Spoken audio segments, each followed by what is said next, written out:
Hey, everybody, and welcome to Learning from Smart People. I am your host, Rob Oliver, from right here in fabulous Pittsburgh, Pennsylvania, where it is like 80 degrees and the sun is shining. And I, not that the weather outside changes anything, but I'm loving life. I love summer. It's my favorite time of the year. That being said, today my smart person is Linsi Brownson. She is a coach who helps overwhelmed entrepreneurs reclaim their time and create a rich business and life. She is the host of the Be Brilliant in Your Business podcast, a creative cocktail of pep talks and practical tools to help business owners stay organized and inspired. Linsi, welcome to the show. Thank you so much, Rob. I am thrilled to be here. Absolutely. I'm thrilled to have you. Let's kind of talk about this from like your backstory, okay? So I'm assuming if you're helping other people that are dealing with overwhelm, that does that mean that at some point in your life you were feeling the same kind of overwhelm? Is that how that works, or is it something that you've that you've had people around you that you've seen, or how does that work? Yeah, I wouldn't it be great to say, no, I've never experienced this. I'm just very good at this. Yeah, I think the honest truth, Rob, is that I still experience day-to-day stress and overwhelm, and just the experience of being an entrepreneur is very intense. So it's a little bit of honing into the natural ways that I have learned to deal with and cope with stress in my business. And I would say a little bit of an affinity for organization that maybe other people aren't so keyed into, but certainly a lot of this has come from me saying, like, I have some problems here too. How do I start to solve these? Yeah, there are, different people's minds work in different ways. My wife is a fantastic organizer, and of course, she's a type A person where she needs to have a plan for everything. And I'm a little bit more relaxed and a little bit, but having, going through things, going through experiences, going through, just being an entrepreneur, you learn like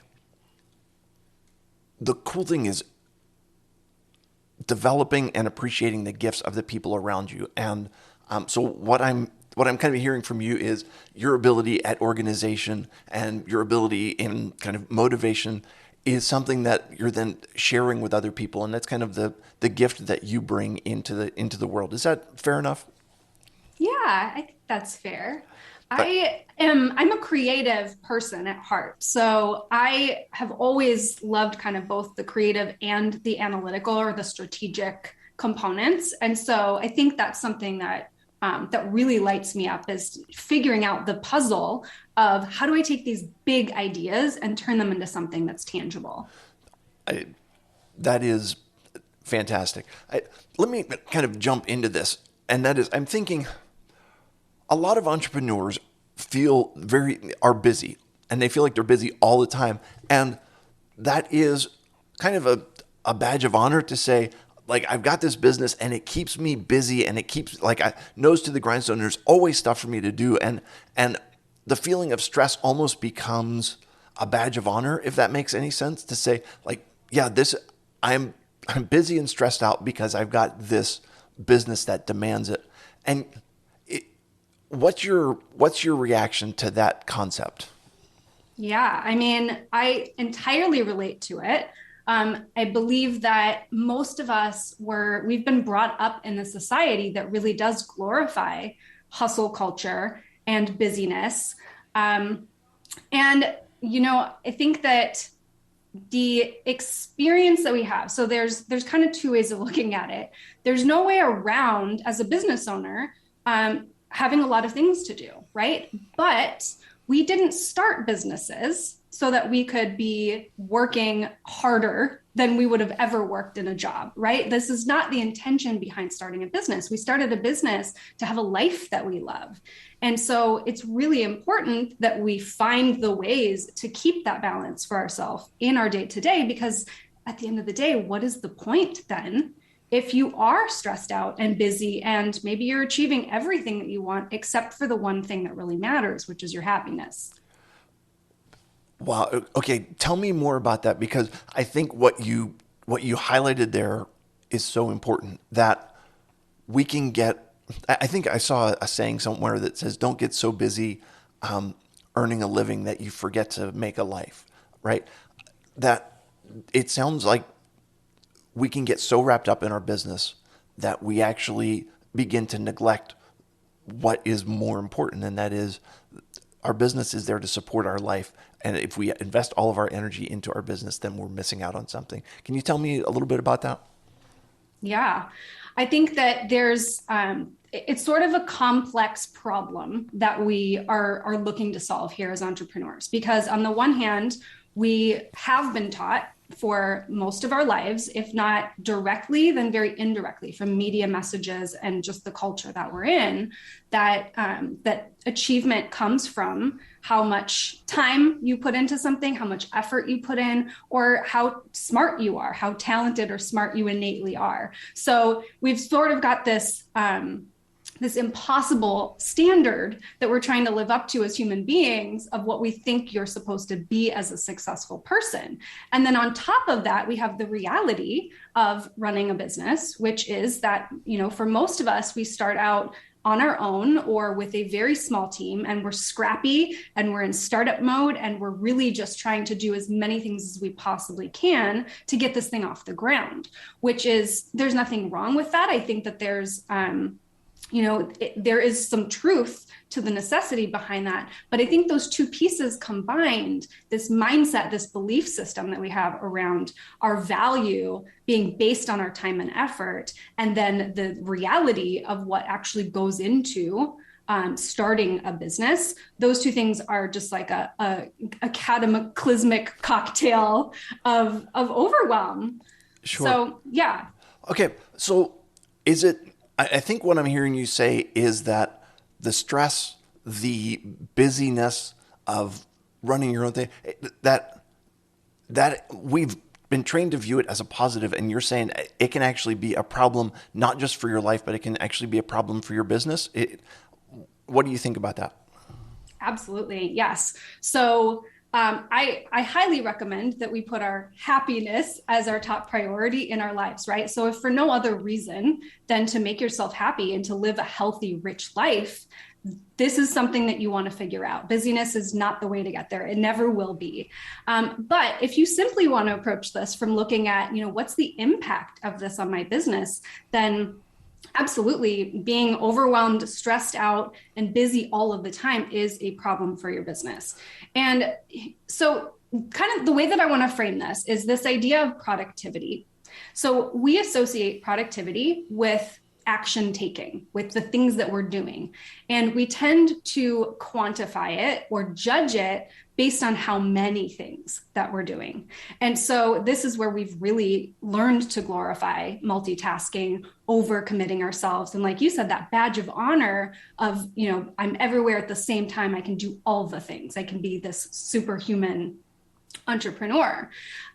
So we've built this belief system that the more we do, the more valuable we are, or the more success we will have in our life. And so we think that productivity is about this action, but productivity is actually about the outcome. The word productivity is about what you are producing. What is the end result? You hit it on the nose. I love it. Tell me more. Yeah. So at the end of the day, or at the end of the week, or the end of the year, what did you produce? And this one simple shift in how you think about productivity versus from what should I do to what am I producing? This can help you so much in prioritizing and frankly eliminating the busy work and the unnecessary activities from your business and from your life as well. So that's my first tip, is to really reframe how you think about productivity, how you define it.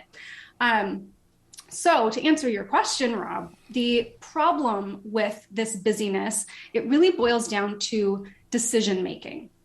So as humans, we tend to make very poor decisions, and I'm using that word poor on purpose.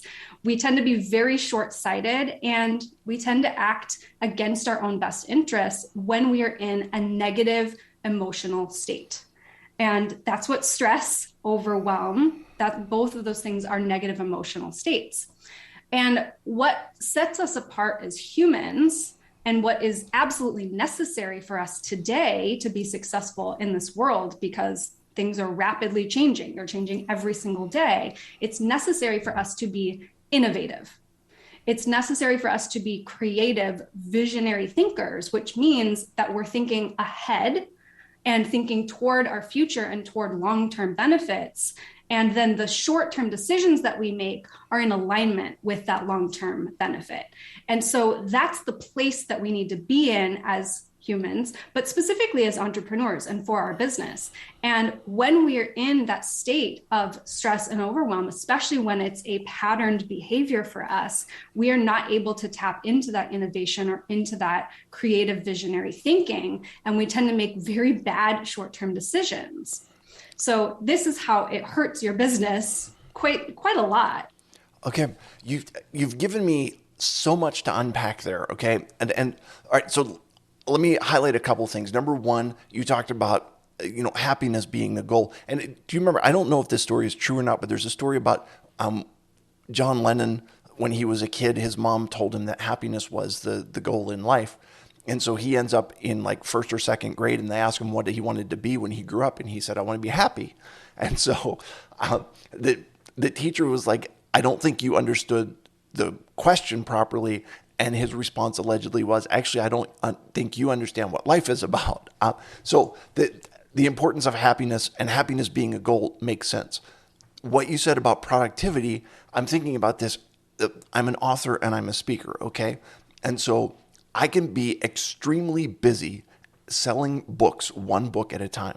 And I can go out and I can sell, but and I'm making, whatever it is, selling my books for $10, and I can sell a bunch of individual books for $10, or I can get a school to buy a bunch of my books. And now instead of making, 50 individual sales, I can do I can do one sale that covers, 200 books, or I can do a presentation where I'm bringing in, even more. And so the question, just because I'm busy doesn't mean that the end product that I'm producing is all that meaningful. And the product may be less than what it could be if I was putting my energy into a different area. So, and then the last thing, you began to talk about like emotions and the way that your emotions are connected here. So I'll just stop right here and say, from the three things that I just mentioned there, anything that you want to pick up and run with? I want to say I'm delighted to hear you talk about that example of productivity and that end result. So when you are able to tap into that higher level thinking, right, which takes capacity, it takes energy for you to step back from the busyness of saying, like, if I go out 100 times today, talk to 100 people, I can sell 100 books. And really stepping back from that and saying, okay, what's another way that I could go about this that would maybe be in better alignment, right? So you can sell perhaps twice as many books if you're doing it on that mass scale. And that means you're reaching more people. And that means you're having a bigger impact. And so this bigger level of thinking, by looking at the end result, like what is it that I'm really trying to produce, that I'm really trying to achieve here? And what do I think is the best way to approach that versus just the busy way to approach it? So I love that. Thank you for sharing that like very specific example, because that's exactly it. You nailed it. Cool. Thank you. I appreciate that. Here's what I would like to explore is a little bit more of this concept, the emotional concept side of what you're talking about. Can you tell me more about that? Like, as far as where your emotions fit in with your motivation, with that productivity, like how does that all work together? Absolutely. So the secret of the universe, our emotions have everything to do with everything that we do or don't do, because everything we do or don't do is created because of a feeling.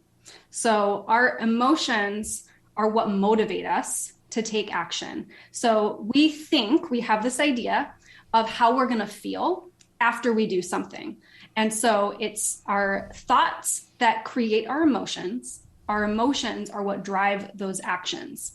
So what we do, and so I love to think about motivation specifically in this way, because again, motivation, I think, is very commonly defined as like the will to do something, the willpower or the force or the like, no matter what, this very aggressive kind of forceful energy behind it. But really, motivation is simply what is driving you to take the action that you are taking.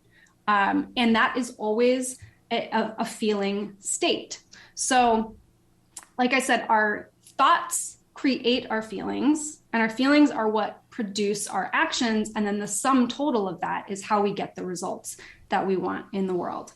So, learning how to manage our emotions and our thoughts, because that's how we manage our emotions.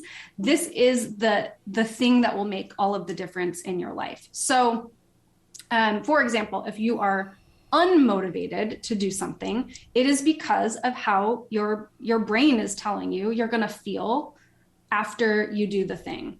And so many of us, a great example here is like we will set a goal, a big goal. Perhaps for you, we'll say, I like the book example, the goal of selling 50 books.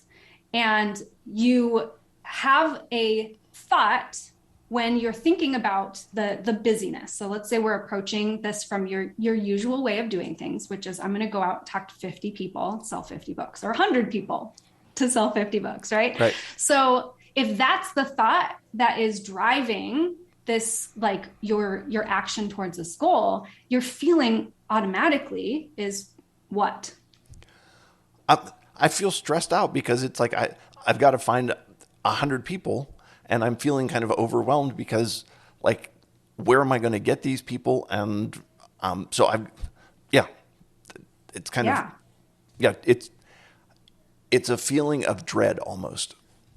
Does that make sense? That's Yeah, that's powerful. So what do you do then when you're thinking, I've got to go do all this stuff and feeling dread? Um, I I look at my kids and I look at my wife and I say, okay, I need to care for my family. I need to put some food on the table. So this is what I'm doing. I'm going out and I've got to get this done to make sure that we can, that we survive as a family unit. Yeah. Yeah. So you kind of make that decision to hustle Right. then, right? Feeling that state of dread. You're like, gearing yourself up for it. What else do you do? Like, what specifically then, feeling dread, do you start doing? So, I mean, it's one of those things that to me, the first success breeds further success. So, you know, and sometimes you get that feeling during the day, right? And I think everybody might be like this. After there's a formula that I use and say, okay, you need X number of contacts to create X number of leads, and you need X number of leads to create a sale. And so you put that into action. You say, all right, so my goal is I know what my agenda is. I know what I've got to do, but those are analytical numbers. They're cut and dry numbers. They're not real people numbers. So if it says I've got to make 100 contacts in order to make 50 sales, in order to make what I need to do, then if I make 50 contacts and I sell nothing, then there's a really, it's difficult, and you've got to basically push through it. And yeah, so it's looking for the success and capitalizing on the success. Does that make sense? Yeah. So and again, I can read the energy of how you're talking about this too.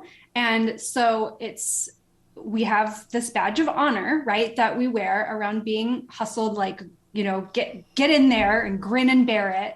And, and I do think that the approach of saying, this is something that my family relies on, that of course is honorable, and that's coming from a really good place. But the motivating force behind it, that feeling of dread, is causing you to go and say, there's a formula and I need to follow the formula, and you don't actually have control. So that's interesting to look at too, right? You have a formula, but it's not a formula that works 100% of the time. It's just a sort of a process to follow and an experiment to run, really. And so it will perpetuate ultimately that the end result is not something that you can say definitively. If I do this, I will get that, which further perpetuates this entire cycle of uncertainty and hustle. And then I have to do more because I don't have control over the result because it may or may not happen. Yeah. And I think that in there, what you end up with is motivation becomes a transient thing, and it becomes like, listen, I'm a motivational speaker, okay? And I actually have been changing my branding to go from your motivational speaker to go to your keynote speaker, because to me, a motivational speaker is someone that can have an impact on you. But how many times has a message that you heard lasted more, the motivation from that lasted more than 3 to 6 months? And then you need to get a new motivational speaker to come out and inflame you and enthuse you. And I think that what you're talking about, though, is creating an emotional connection that that becomes cyclical in a positive direction, instead of it always, being like, okay, I slaved and labored and I accomplished my goal, but now, it's Sunday, and that was last week, and now tomorrow's Monday, and I start from zero tomorrow, and I've got to do the same thing all over again, which requires kind of that hype and like, rah rah, here I go, as opposed to something that what you're talking about seems to be a different sort of push. Am I reading that correctly?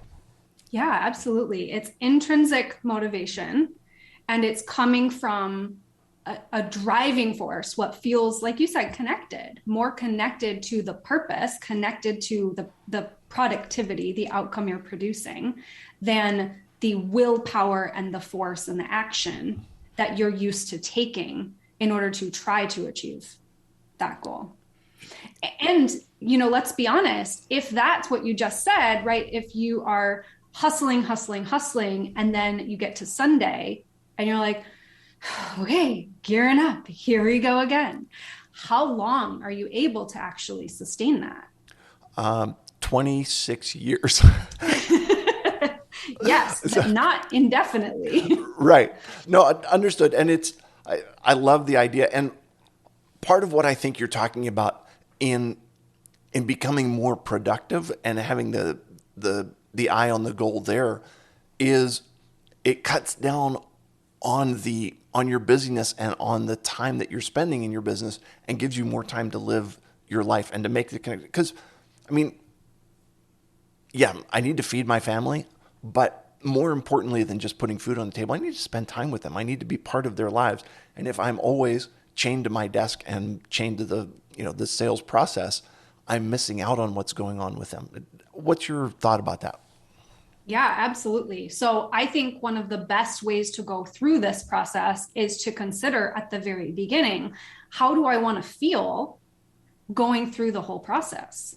If you're going out to sell the books, how you want to be thinking and feeling is probably empowered, probably inspired. It's probably like, you're selling motivation. So you probably want to be high energy, enthusiastic, feeling like this is going to change people's lives. Here we go.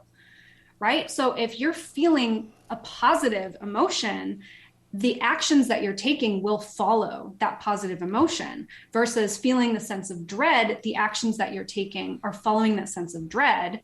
You may still get on paper the same end result, but the entire holistic process of that is more detrimental to you. I call it a net negative than the positive process. When you are able to tap into the thoughts and feelings that drive you from that place of abundance, that drive you from that place of excitement, then you are experiencing the entire process in a completely different way. Yeah. I had a guest on recently who said, what you focus on grows. Okay. And so sometimes I get the feeling, and I think that I represent many people, that we focus on the failures or focus on the non-sales, okay, as opposed to, focusing on the successes, because the success is, okay, I know the feeling. I know what the feeling is that I have when I have sold a book, when I have booked a speaking engagement, when I've done these things. I know that feeling. And I want that feeling again. So now I'm pursuing that rather than just pushing through the failures and trying to overcome the failures. You're pushing towards the successes. Do you see the difference there, or is that making any sense at all? Absolutely. Yeah.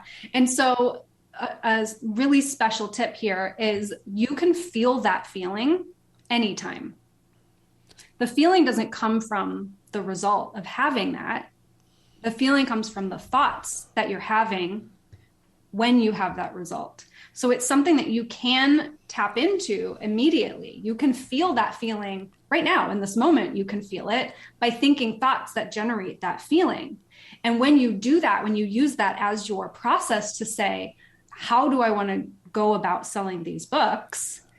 Coming from that state of already feeling the success of it, the approach that you take, which again, I think genius example is saying, how could I make one mass sale instead of a bunch of little sales? Those are the actions that you're taking when you're coming from the place of, I am absolutely going to sell these 100 books. I feel amazing. I feel so inspired. I feel, like I'm changing the world right now. Okay, so do me a favor. And the next time that you're going to like blow my mind like that, give me some warning so I can put like a hat on or something to make sure that the pieces of my head are all like easily collected after you blow my mind. Okay. So listen, Linsi Brownson, you have been phenomenal. I really appreciate you being on today. If people are looking to learn more about you and about what you're doing, where can they find you? Absolutely. This was such a fun conversation. Thank you. So you can find me at linsibrownson.com. That is my website. I have a podcast called Be Brilliant in Your Business. We do little mini mind blowing episodes every couple of weeks. So that's a great place to tune in and connect with me. I'm also on Instagram. That's most frequently where I hang out socially. And then I have a gift to give to your listeners if you want me to share that. Absolutely. Let's talk about it. Okay. So it is called 30 Day Done. This is a free download book. It's actually a workbook to take you through the process of finishing some of those lingering ideas, lingering projects that you keep putting on the back burner because you're way too busy. And this is the simple process to plan, prioritize, and produce those projects without overworking, without adding any extra time to your day or to your week, and you're getting it done in 30 days. So take you through that process, make it easy so you can breathe again and sleep again. That's awesome. I will put links to your website, to your social media, and to the workbook as well, all in the show notes, so people can happily check that out, connect with you, and take advantage of the workbook. That's phenomenal. Linsi Brownson, you've been wonderful. It is time for 3 questions to establish your humanity. Are you ready for this, my friend? I am so ready. Bring it on. What is your favorite piece of clothing that you own? Currently. Or it can be something that you used to have that, whatever it is, the favorite piece of clothing from your lifetime is. Okay. So I'm kind of feeling a little torn on this because I would say my favorite piece of clothing really and truly is a t-shirt that has my husband's company's logo on it, which is a logo I designed back in the day. And I just I feel so much love and I'm so proud to wear this shirt and it's comfy. So I love wearing it. I also just bought a few new pieces for my fall wardrobe. And I have a capsule collection. So I only have a few pieces of clothing each season. But I'm wearing one of them right now, this pink vest. And I just think it's the cutest thing. Well, I feel good in it. Okay. So 2 things. Number 1, your pink vest is absolutely adorable. So you have mission accomplished there. What is your husband's company? We'll give him a shout out here too. Yes, it is called Benchmark Kitchen and Bath. And thank you. Here in Austin, Texas. Absolutely. So if you are looking to get a new kitchen or bath down in Texas, in Austin, check them out. What is a pet peeve or annoying thing that other people do, something that just absolutely drives you nuts? Oh, okay. I'm all about self-awareness and, humans, right? Because I'm not always self-aware, but it makes me crazy when people complain about something that someone else does that they are doing all of the time and they just cannot see it. It's like right up there. God, yeah. And there's somebody once said that what annoys you most about others is the things that annoy you about yourself. So, Yes.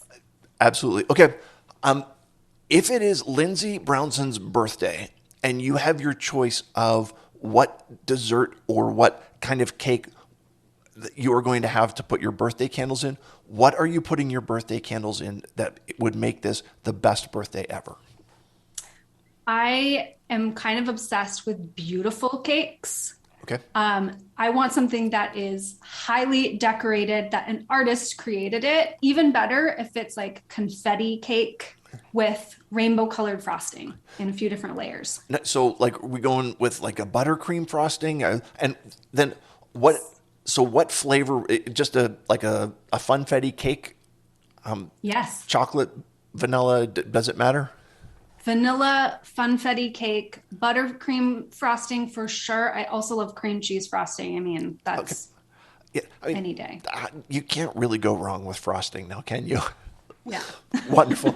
Lindsay, thank you so much for being here and thank you for sharing. You are indeed smart. You are indeed a person, and I appreciate your time being here. For all my listeners, thank you for being here, and I will remind you that when you stop learning, you stop living. Have a great day, everybody.